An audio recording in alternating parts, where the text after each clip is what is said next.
저번 시즌에 벨링엄이 이렇게까지 높은 평가를 받는 이유는 결국 이것뿐입니다. 안녕하세요.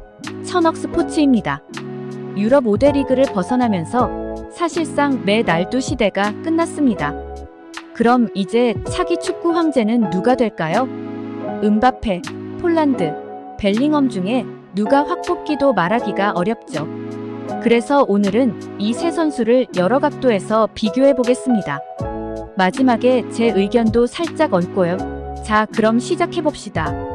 이번 시즌부터 벨링엄이 진짜 눈에 띄게 잘하고 있어요.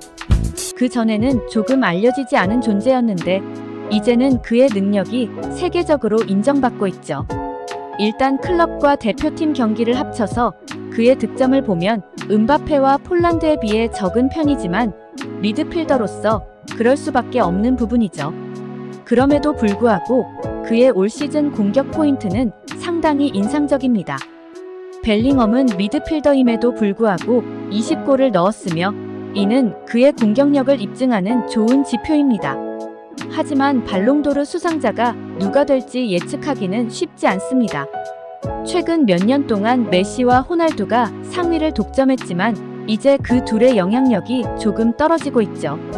벨링엄은 올해 맨시티에서 탁월한 활약을 펼치고 있으며 그의 영향력은 계속해서 높아지고 있습니다. 그럼에도 불구하고 음바페와 폴란드도 각자의 장점을 가지고 있어서 발롱도르 수상자를 예측하기는 어려운 상황입니다. 작년에 발롱도르 순위를 살펴보면 2위를 차지했지만 이번 시즌 그의 활약은 더욱 주목받고 있습니다. 그의 골 기록은 매우 인상적이며 특히 메시와 음바페와 같은 선수들과 경쟁하고 있는 모습이 눈에 띕니다.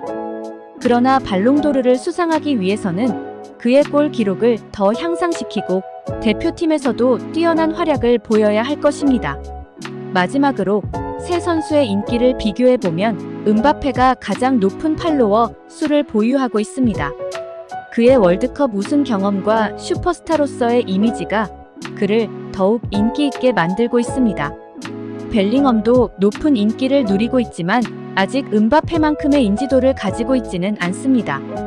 결론적으로 발롱도르 수상자를 예측하기는 쉽지 않지만 벨링엄의 높은 평가는 그의 탁월한 활약에 기인한 것입니다. 그러나 음바페와 폴란드 역시 그에게 뒤지지 않는 능력을 보여주고 있으며 앞으로의 경기에서 그들의 활약을 더 지켜볼 필요가 있고 제라드, 램파드, 스콜스와 같은 선수들은 아마 레벨에 도달하지 못할 것으로 예상됩니다. 그래서 더 오랜 기간 동안 성과를 쌓아야 합니다. 앞으로 무엇이 필요할까요? 먼저 음바페는 월드컵 우승 경험이 있지만 아직 챔피언스 리그 트로피는 손에 하나도 못 쥐었습니다. 이번에는 반드시 챔스 트로피를 들어야 할 것입니다. 또한 폴란드가 위대한 선수로 성장하기 위해서는 골을 더 많이 넣어야 합니다. 폴란드는 찬스를 너무 많이 놓치는 경향이 있습니다. 찬스를 모두 활용하여 엄청난 성과를 거둘 수 있을 것입니다. 그래서 앞으로 더 집중해야 합니다. 그리고 동료들의 지원은 중요하지만 동료발이라는 편견을 깨야 합니다. 메시는 동료들 없이도 훌륭한 활약을 펼칠 수 있었습니다. 마찬가지 홀란드도 자신의 능력을 증명해야 합니다.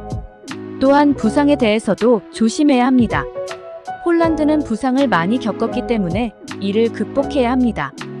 벨링엄이 위대한 선수가 되려면 리그 우승 타이틀을 무조건 획득해야 합니다. 그리고 자신의 정체성을 확립해야 합니다. 벨링엄은 미드필더로서도 뛸 수 있지만 골에 집중하는 것이 더 나을 수 있습니다. 각자의 능력을 최대한 발휘해야 합니다. 마지막으로 음바페, 홀란드, 벨링엄은 각자의 팀에서 활약하고 있습니다. 이들이 한 팀에 속한다면 어떻게 될까요? 이런 상황에서의 경쟁은 매우 흥미로울 것입니다. 앞으로 이들의 성장과 경쟁을 기대해봅니다. 네, 오늘은 여기까지입니다. 저는 또 다음 축구 콘텐츠에서 뵙겠습니다. 감사합니다.